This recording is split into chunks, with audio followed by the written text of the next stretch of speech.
Es jums gribēju vēl parādīt Ivara Brīvera darba ļoti īsi, dažās minūtēs tikai viņa veikumu konkrēti, jo viņš bija uzaicināts un viņš ļoti gribēja būt ar mums, profesors Ivars Brīveris, Augstsko bankas profesors. Bet, protams, viņš tik maz ir mājās un viņš jau pagājušo sestdienu bija šeit. Un internetā jūs varat apstīt viņu lielisko lekciju, ja, par stacionāro valsts ekonomiku brīvā tirgus vietā. Ja?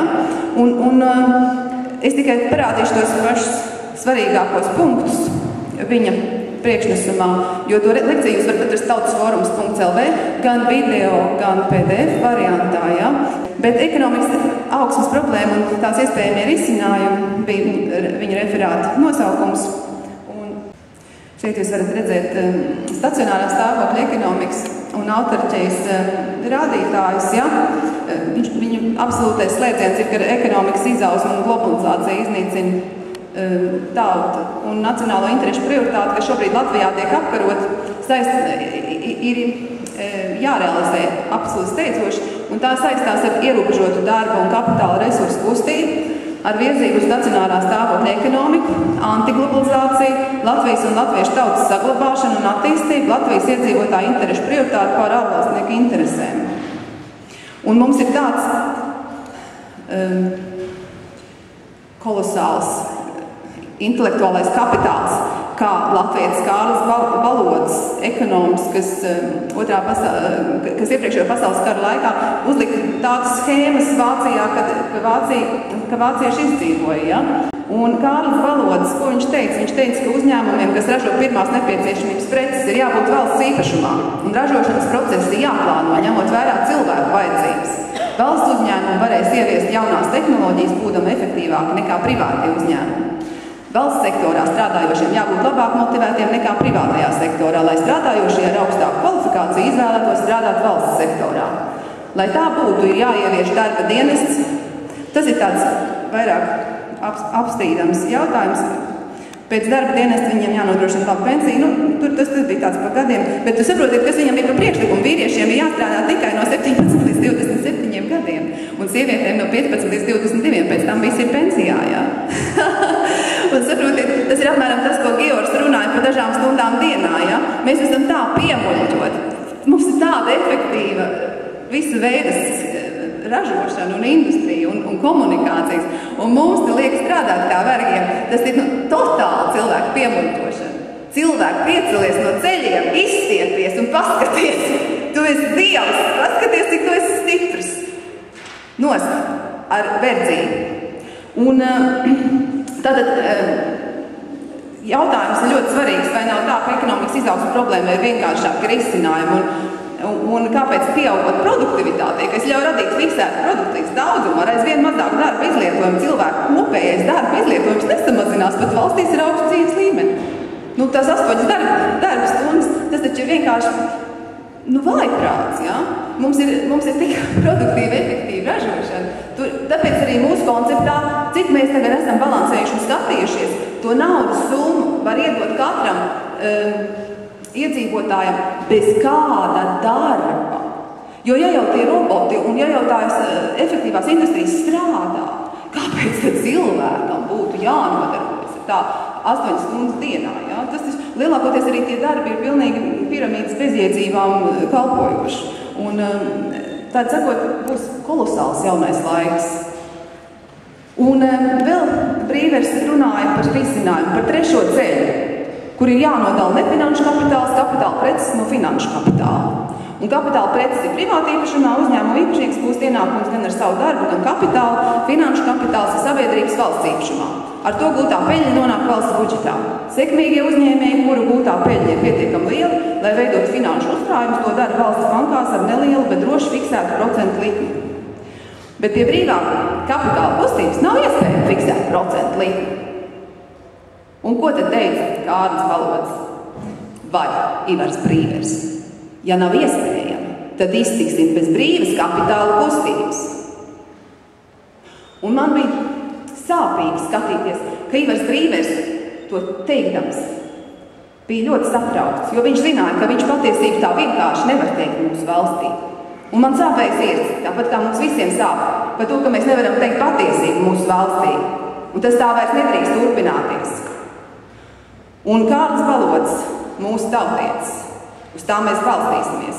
Un viņa darbs Latvijas saimniecību pie spējīgas un nespējīgas valdības 1928. gadā izdots. Viņš mums ir, lai gan viņš vēl nav izdots. Viņš nav bijis izdots Latvijas laikā. Tad viņš vispār nav publicēts. Viņš nav tautai pieejams, lai gan viņš nosargāja vācu tautu. Saprotiet paši. Tātad, tas arī bija tas, ko es gribēju piebilst. Varam aprēķināt pēc noteiktām konstantēm, vai ne? Viena no konstantēm ir tā, kāda ir iedzīvotāja vidējā pirktspēja Eiropas Savienībā. Eiropas Savienībā vidējā pirktspēja iedzīvotājiem ir 800 lati mēnesī. Latvijā tā ir 300 lati mēnesī, respektīvi 500 lati ir tā pirktspēja, ko mums ir kāds parādā, respektīvi ne jau tas, cik mēs paši iegūstam caur savu darbu, tas nav tā domāts. Vidējā pirktspēja attiecās arī uz zīdaņiem un arī uz miljonāriem, uz jebkuru. Ja? Vidējā pirktspēja ir vienkārši tā, ko šī valsts ar saviem ieguldījumiem, ar savām investīcijām, ar investīciju piesaisti nav mums varējusi sagādāt visus šos 20 gadus. Kā tas izpaužās, teiksim, tādos, ja to attiecina uz visu Latviju un uz katru Latvijas iedzīvotāju, tas kopā šie skaitļi ir tā, ka Latvijas valdības parāds katram iedzīvotājiem kopš neatkarības atjaunošanas ir 110 000 latu, ko mēs varētu ļoti viegli pieprasīt no valdības, lai viņi mums atgriež. Tas ir tas, ko valdība mums ir tiešām parādā, pilnīgi skaidri un gaiši. Es konsultējos ar visiem iespējīgajiem ekonomistiem pasaulē, viņi teica tieši tā, tas ir arī jārēķina. Kopīgais Latvijas valdības parāds visiem iedzīvotājiem vienā gadā ir 15 miljardi, Latvijas latu, un kopējais valdības parāds pa visiem neatkarības gadiem ir 260 miljardi latu, kas nav tikuši investēti mūsu ekonomikā.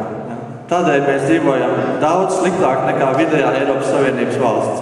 Tas ir tas skaitlis, kas mums ir jāinvestē nākamajos 20 gados, lai mēs kļūtu par vidēju Eiropas ekonomiku. Ja? Nevis labāko, bet vidēju. Ja? Tā ir mūsu reālā pirktspēja, kas mums ir jāiegūst.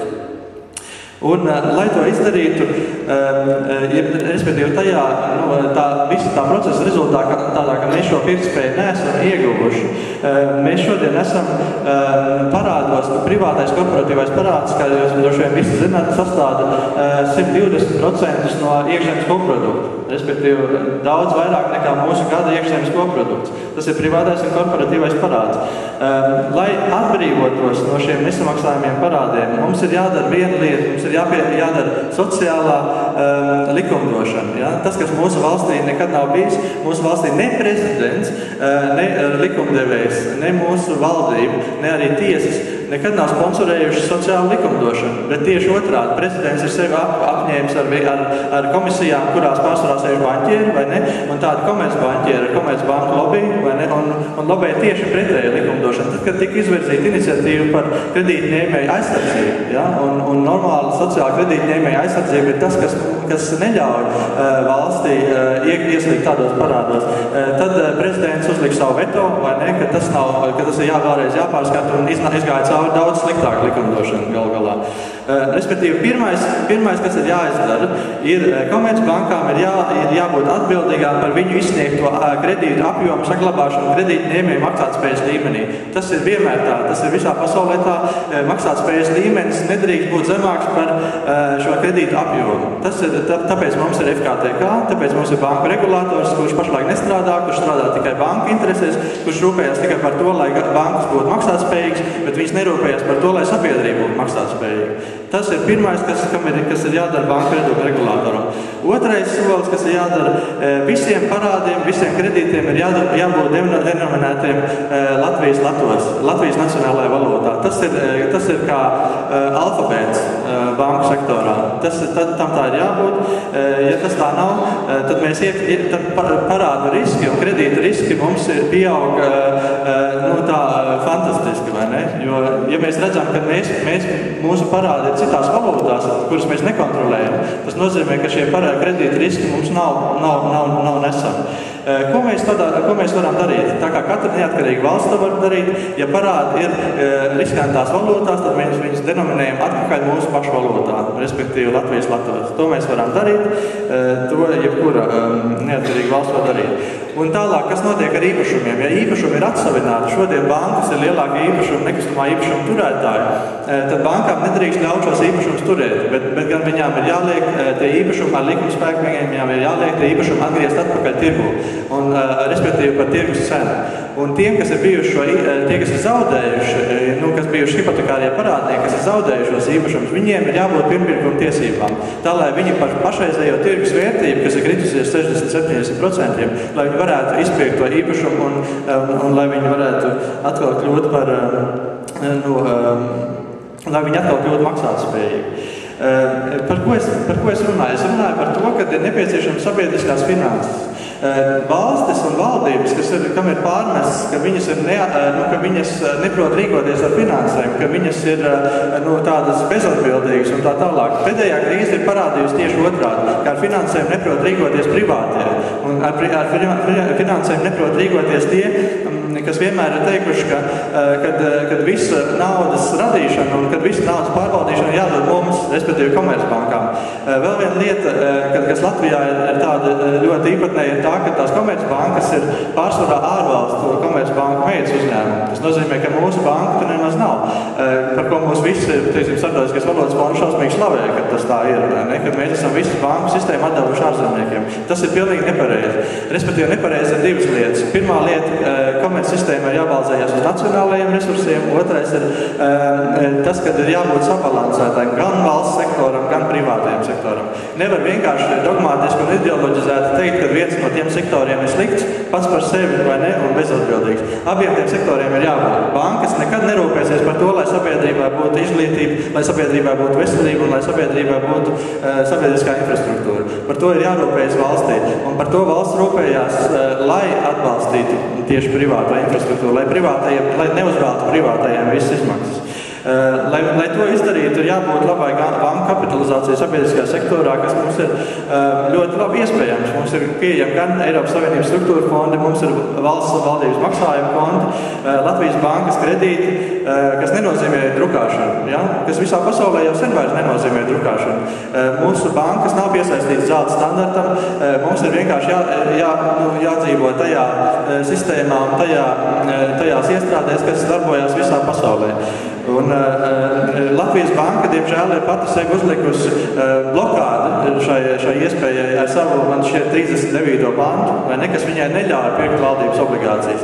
Tas nekur pasaulē tā nestrādā, tas pants ir jāņem ārā, un mums atkal ir jākļūst par normāliem lai valdības projekti varētu tikt realizēti. Un arī pensiju fondi var tikt iekļauti šajā finansēšanas sistēmā. Tas nozīmē, ka ir jābalstās uz trim vaļiem. Ir jābūt valsts attīstības bankai, respektīvi nacionālā mēroga attīstības bankai, tad tāpat kā Eiropā ir jābūt reģionālā un pilsētas līmeņa attīstības bankām, kas savā starpā sadarbojās un realizē kopīgus projektus. Un, protams, ir jābūt komercbankām. Komercbankas mēs ļoti labprāt redzam. Komercbankām ir jānodarbojas ar to pašu savu tradicionālo biznesu, ko viņš līdz šim ir darījuši, bet tikai papildinot valsts attīstības infrastruktūru, nevis vienā pašā. Par industrializācijas politiku. Industrializācijas politika ir tiešā mērā saistīta ar to, kāda ir mūsu naudas politika. Ja mēs šodien mūsu naudas politiku realizējam tādā veidā, ka mēs Latvijas latu turam kaut kādā nesaprotamā šausmīgi augstā līmenī, kad visi īstenībā mūs apsmēja par to, vai ne, visi pasauli saka, ka jūs dzīvojat paši savā finanšu tādā dogmātismā. Tad ir jābūt kaut kādai jēgai, kāpēc mēs gribam atbrīvot un atlaist šo nacionālo valodu tā, lai viņi piesaistītos tam tirgus kursam, lai viņi atrastu savu patieso vērtību. Vai ne? Tas ir brīvais tirgus. Bet kāpēc, lai mēs to darītu? Mums ir jāizdara divi soļi vēl iepriekš. Mums ir jāizdara industrializācijas plāns, jāizveido, kādā veidā mēs inteliģenti industrializējam šo valsti, reindustrializējam. Mums ir bijusi industrija, bet mēs vienkārši esam sagrāvuši. Inteliģenti inteliģenti industrializējot, mēs pārvēršamies atkal pirmkārt, mēs savu iekšējo tirgu varam apmierināt savu pieprasījumu, bet tad mēs varam kļūt arī par eksportētājiem. Un tajā brīdī, kad mums ir tā doma kļūt par eksportētājiem, tajā brīdī mums ir jādevalvē nacionālā valūta, un ne iepriekš. Jā, jo nacionālā valūta tiek devalvēta tāpēc, lai veicinātu eksporta tirgus un lai veicinātu industrijas attīstību kā tādu. Un tad strateģiskās rūpniecības un strateģiskās industrijas nozares mums ir jānosaka nedaudz. Ļoti pārskatāms, ļoti skaidrs, lai mūsu uzņēmējiem būtu skaidrs, kādās programmās viņi strādās un kurās viņi noteikti būs valsts atbalsta un valsts finansējumi. Tās ir mežsaimniecība, kokrūpniecības nozares, tā ir lauksaimniecība un industriālās saskara nozares, kur iet iekšā arī mūsu nacionālā enerģētika un enerģijas neatkarības samazināšana no ārvalstu piegādātājiem un mūsu geogrāfiskā stāvokļa izmantošana. Tas nozīmē transports un loģistiku. Protams, ir arī jāatbalsta nacionālajie čempioni, kas ir arī visā pasaulē pilnīgi skaidrs. Autoindustrija Vācijā, Francijā, tā tālāk mums tas arī ir jātīst. Mums jau ir svarīgi nacionālajie čempioni farmācijā, ķīmijas rūpniecībā, kur valstī ir jābūt lielākiem ieguldījumiem un tā tālāk.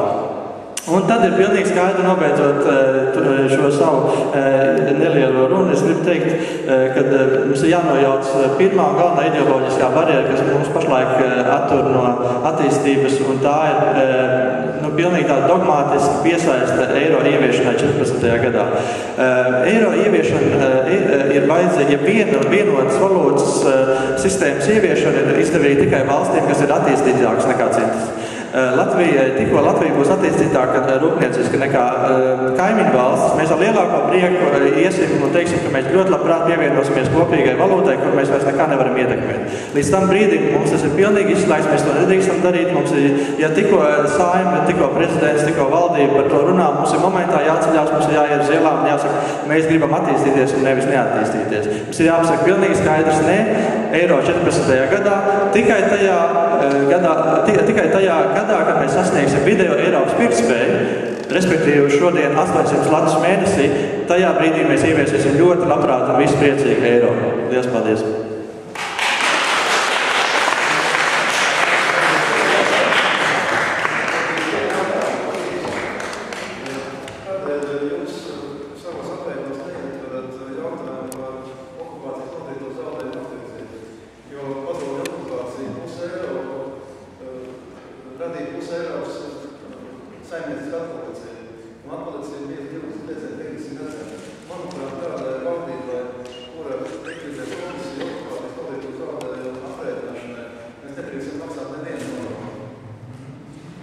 Paldies, pēc komentāriem, tomēr lūdzu. Liels paldies, Sigurd, vienalga, bet būsim